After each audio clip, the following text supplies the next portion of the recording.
Здорово всем, с вами Миша Выплюшка, и это канал бывшего осужденного. Сегодня я продолжу свой рассказ о том, как в мою бытность, когда я отбывал наказание, ломали зону, перекрашивали ее из черной в красную. Черная зона — это там, где власть типа блатных. Красная зона — это где власть администрации и зэков-активистов. Вот сегодня продолжим вам рассказ, что происходило, как это отобразилось на мне, ну и на остальных арестантах, которые там находились. Немного о себе для тех, кто впервые на моем канале. Я человек, который провел 12 лет в местах лишения свободы, 4 сроками, чем я не горжусь. Здесь я вам рассказываю свои ошибки, дабы вы их не совершали. И также хочу смотивировать вас изменить свою жизнь, как это смог сделать я. Видео не несет никакой пропаганды, агитации. Я за свободную, спокойную, мирную жизнь. Давайте начинать. Ребят, на самом деле сегодня будет ржачная история, блядь, про то, как там, ладно, блядь, реально, как, короче, там на красном отряде нашел смотрящий, и как его ловили менты, блядь, я его прятал. Давайте, сейчас я пока буду рассказывать, что было в прошлой серии, для тех, кто, ну, реально в первый раз залетел сюда, поставьте палец вверх, напишите коммент в продвижении, вот, и, ну, там, подпишитесь на канал. Итак. Дело происходит в колонии номер 1 города Рязани. Ну, вернее, Рязанской области. Я уже отбывал второй срок. Мне дали 3, я приехал туда. И потихонечку уже гайки начали закручивать. То есть на этапе менты опиздюливали. Я там получил неплохо. Вот. Ну и как и остальные тоже, кто вместе со мной приехал. Там. Вот. И взяли один барак. То есть когда я вышел в зону, увидел следующее. То есть зона, в принципе, более-менее такая черная, ну, скажем так, режимная. Вот. Уже есть режим, но не очень сильно, но тем не менее есть. Вот. И, в общем, происходило следующее. Взяли один барак, и его типа под ремонт, выгнали оттуда всех зэков, огородили его забором и начали забивать этапом, а этапы начали очень сильно кошмарить. Вот. То есть забивали их, этот отряд, такими запуганными зэками. Те, кто что-то там пытался выступать, их долбили, короче, и в изолятор. Все, там не было никаких там, ну, отрицал и так далее. То есть, в общем, там такие были курепчики. Вот. И давайте вот вам я сейчас расскажу. Давайте вкратце. Ну, не вкратце, вкратце о том, что вообще в итоге произошло с этой зоной. В общем, так вот кусками в итоге всю зону и забрали. То есть сначала они взяли один отряд, вот так вот его забили и не давали никакого доступа другим зэкам под страхом там чуть ли не смерти. Потом типа другой отряд ремонтируют, но старых зэков, кто там был, старые арестанты поймут, тоси-боси, вот, старых зэков оттуда выгнали, кто в этом отряде, ну, жили там. После ремонта их туда не возвращали. Их отряд забивали новыми зэками, то есть, ну, с этапа. Вот. И вот так вот, ну, то есть, ну, народ-то освобождает, старый контингент освобождается, новый приезжает. Вот. И вот так вот по итогу всю зону вот так вот, ну, всю и отжали. Оставался один отряд, когда я оттуда уезжал, Титаник. Один отряд, который вот еще как бы, ну, в нем вот эти вот старые вот эти вот люди, которые старые арестанты, блядь, и сидели. Вот. Меня перевозили в соседнюю зону в 2009 году, потому как вышел закон, что те, кто неоднократно отбывали наказание, они должны как бы сидеть отдельно. Вот. А я уже сидел второй раз. И нас человек 150 вывезли оттуда. Об этом тоже расскажу как-нибудь. Может, даже в следующем ролике. Но сегодня я вам хочу рассказать одну канитель. В общем, когда я такой отряд был один в зоне, в общем, блядь, как бы ребята, которые там сидят, они понимают, что, блядь, что-то какая-то хуйня. Видно, что в остальных отрядах все, ну, хоть более-менее, как терпимо. В общем, ну, есть, там, не знаю, передвижение по зоне. У них там телефон, у них там смотряги за бараками. В том-то нихуя не было в одном отряде. Ну и тем более все равно где-то там все, где-нибудь они, вот люди из того отряда, да, как их не старались оградить от всей остальной зоны, как бы все равно где-то пересекаешься, там где-то в санчасти, там, не знаю, там, ну, в каких-то таких местах общественных, да, там, промзона, они же на работу тоже ходят, не будет же весь отряд не работать. И они узнают, что во всей зоне это нормально, это хуево только у них на отряде. И они начинают там газовать. Короче, что-то там они выебывались. Их там начали сажать в изолятор, там, опиздюливать. Вот. И один раз мне пацан звонит из СУСа и говорит: Серый, слушай, парень там, ну, короче, он там при общих делах. И он мне говорит: слушай, на каждом отряде как бы собирается какой-то мешочек каждый месяц, который отправляется тем, кто сидит в изоляторах, в СУСах, короче, вот с каждого отряда типа жертвуется с жилой зоны. Вот. А типа этот отряд, ну, грубо говоря, с него нихуя не приходит, как бы это не порядок. Вот. Давай-ка ты там это...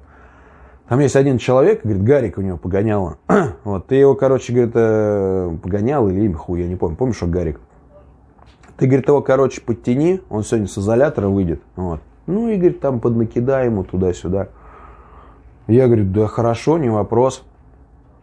Чтоб тоже, типа, грели там на СУС, он говорит, у них, типа, там смотрящие. Я говорю: давай.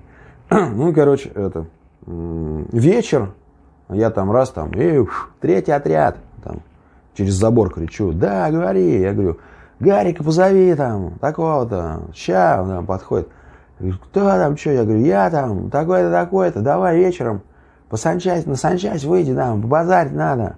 Он: да, все понял, давай. Вот. Ну все, вечером иду, короче, на санчасть, нахожу этого Гарика, я говорю: короче, пойдем сейчас на Титаник.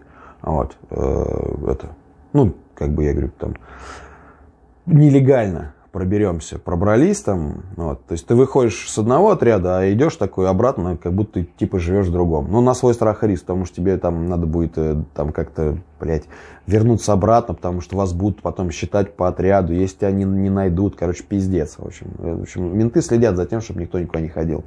Вот. Мы идем, короче, я говорю, потом я с СДПшником договорюсь, короче, он тебя выпустит. У меня СДПшник был, короче, прикормленный, вот, один. И я говорю: сегодня его как раз смена, блядь, он там все тебя выпустит без базара. Он говорит: ну все, пошли. И мы приходим, короче, все, садимся, там, чай-май, там, с пацанами, блядь. Там, я ему: звони там, куда надо, тебе там, он там в СУ звонит, там, моим корешам, там, да, все решим. Вот эта мурка пошла, блядь, общережимовская. Да, там, все порешаем, там, все охуенно, там, туда-сюда. Блядь, и, короче, ну все. Договорились туда-сюда, короче, все, заебись.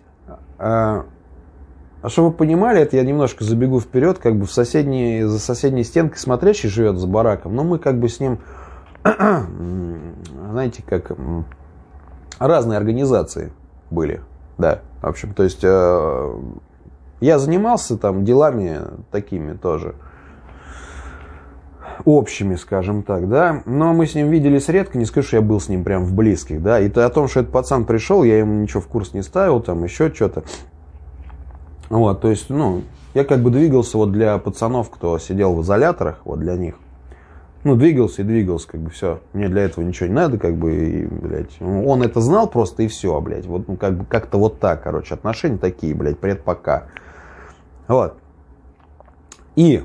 То есть, ну, я говорю: ну, что там, все, уже время, наверное, часов 10, блядь, тебе, наверное, пора, сейчас проверка будет. Он говорит: ну, да, все, пошли. Он там такой рад, что там с пацанами, блядь, конкретными познакомился. Это еще такой самый блатной отряд был. И, короче, спускаемся вниз, я этого кренделя зову, я говорю, там, не помню, как там, Витек, там, иди сюда. Он подходит, такой: о, здорово, да, там, Серег, что там? Я говорю: да ко мне он пацан в гости приходил. Я говорю: выпусти пока, пускай он пойдет в отряд себя. Он такой: да, не вопрос. Начинает открывать, такой, говорит: а с какого отряда? Я говорю: с 3-го. Он такой: чего, блядь? Короче, обратно: не, блядь, ты что, ты гонишь? Меня, блядь, там убьют, блядь, 3-й отряд, ты что? Я говорю: да, блядь, что ты орешь, успокойся, туда-сюда. Блядь, а там реально все как бы в камерах, там, не знаю, там, ну, пиздец. Вот это, ну, красный уголок назывался, короче, у хозяина, у начальника колонии. Он говорит: да не, блядь, ты что? Типа, я говорю: блядь, что делать-то, ёпта? Он говорит: я не знаю, пускай идет там, сдается там, или что-то еще, там, зовет мента. Я говорю: ладно, не выебайся, короче, блядь, сейчас разберемся. Вот. Короче, блядь, он такой хуяк уходит. Я думаю, блядь, сдаст, наверное, скорее всего. Хоть он и прикормленный, блядь, но там такие вот товарищи, блядь, были, которые... Ну, он, наверное, знаешь, чтобы, может быть, как-то спасти себя лишний раз, чтобы там сказать, его будут спрашивать: какого хуя, блядь, вообще он там оказался? Ты же ключник, блядь, ты что, не видел? Короче, Он сдает менту, я это вижу, и вижу, что два мента начинают идти к нам на барак. Я, короче, этого Гарика, бля, в форточку нахуй на соседний отряд. Там была хуйня, не было, блядь, вот, то есть, окна выходили на соседний отряд, на 6-й как раз там, вот Тёма жил, царство небесное ему. Вот. А там полбарака тоже уже начали ремонтировать, а полбарака было жилые. Я его, короче, в эту форточку, блядь, на 6-й отряд, менты залетают, короче, начинают шерстить, шмонать, бля, ёпта, я хожу там, типа, как ни в чем, а все, Гарика нет уже. Хуяк, мне там, раз там какие-то шныри, блядь, ищут, где, блядь, большой? Я говорю, находит меня, я говорю, что случилось-то? Они говорят, типа, бля, идите там, короче, ну, там, смотрящему в хату зайди, блядь, тебя там ждут. Я захожу, там, короче, сидят, блядь, два безопасника, блядь, вот. Ну и весь блаткомитет там. Безопасники в этой зоне, отдел безопасности, ну как надо сделать вот иерархию там такую ментовскую, сделаю тоже ролик, до всего дойду, ребят. В общем, в этой зоне рулили отдел безопасности, они все вопросы решали. Вот в других зонах почему-то рулит оперотдел, в общем, ну почему, как-нибудь расскажу, ребят. Вот, и сидят, короче, два вот этих безопасника такие, ну, там менты такие были тоже на Мурке. Такие, я захожу, и эти менты меня, здорово большой. Я говорю, здорово. Там Владимирович или как, Лампочка сидел, еще кто-то был. Вот, я не помню кто. И смотряга мне за барак такой говорит, Серег, как тебе парень, говорит, сегодня приходил же какой-то с 3-го отряда. То есть это при ментах все происходит. Я говорю, ну да, был. Ну а как бы хули, блядь, отрицать? Ну, можно было, конечно, сказать, да не, нихуя не был там туда-сюда. Ну, а потом бы, знаете, там, типа, менты такие, блядь, потом, в следующий раз, когда я у них что-нибудь попросил бы, когда мне что-то надо было, они типа, да вот, ты тогда пиздил там туда-сюда. Я говорю, да, заходил, что? Я говорю, ну, ему там надо было, блядь, позвонить домой, там, я ему дал шумануть, и все, и как бы он ушел. При ментах это все говорю, блядь, ну, это, знаете, это обычное зоновское дело. Я говорю, а в чем дело-то? Вот, он такой, типа... Ну вот его, типа, сотрудники ищут, потому что вот пришли там на проверку, там народу не хватает на 3-м отряде. Где, говорит он? Они сидят, короче, молчат в этот момент, улыбаются. Я говорю, не знаю. Я ему сказал, чтобы он домой пошел. И смотряга такой, говорит, ну ты, говорит, его если увидишь, скажи, пускай он идет. Вот, если он еще не ушел, пускай, потому что его, типа, потеряли. Блядь, вот такой разговор у нас, блядь, мы сидим. Я говорю, да, хорошо. И смотрю, блядь, выхожу, короче, оттуда, пошел покурить в сортире, смотрю, там, Гарик этот, блядь, короче, на стройке, там, что-то ползает, блядь, там, нахуй, смотрит, блядь, гасится. Ну, я понимаю, что, ну, пиздец, он оттуда не выберется, потому что все, уже его подали в розыск, его ищут. Вот, и, короче, ну, они там походили по секциям, нигде его нет, там, естественно, шмонать они нас после отбоя не будут, там, еще что-то, вот, я, в общем, у них там... Не знаю, что я им плохого сделал. Позвал человека, мы тут не кололись, как бы не курили, не бухали, просто пообщались. Но сам факт то, что человек с того отряда, понимаете. Вот, и в общем, смотрю, когда они ушли, видимо, они докубаторили. Ну куда он мог, блядь, деться, ёпты. Я смотрю, в общем, на 6-й отряд они заходят. И все, приняли его, короче, блядь, и прям под белые ручки даже заломали, блядь, повели прям в изолятор, нахуй, короче. В общем, получается так, вот он вышел с изолятора в 4 часа вечера, где-то часов 6-7 мы с ним увиделись на санчасти, 3 часа он посидел с нами, короче, вот ощутил эту арестантскую настоящую жизнь, побыл на черном бараке и обратно в изолятор, блядь, упиздил, короче, страдать, блядь. Но потом какие-то, кстати... Там движения пошли уже, вот. Оттуда, короче, тусовали нам там сигареты, я их отправлял также под крышу, там чай, что-то еще, вот. Бабки тоже. Ну, в общем, движуху как бы навел, да, вот такой я пиздатый малый, смотрите на меня, я люблю пуху на себя накидать здесь. У меня же звездная болезнь началась, меня волокет постоянно, ёпта. Вот. Дальше, что я вам хочу сказать по поводу этого отряда, что с ним случилось. Там некоторые взяли, как бы, тоже манеру поведения этого Гарика, тоже начали что-то отрицать, болтовать. В итоге с этого отряда, наверное, человек 20 из 150 человек, кто там были, через изолятор перевели к нам. И, извиняюсь, как бы, что с ними было? Да ничего.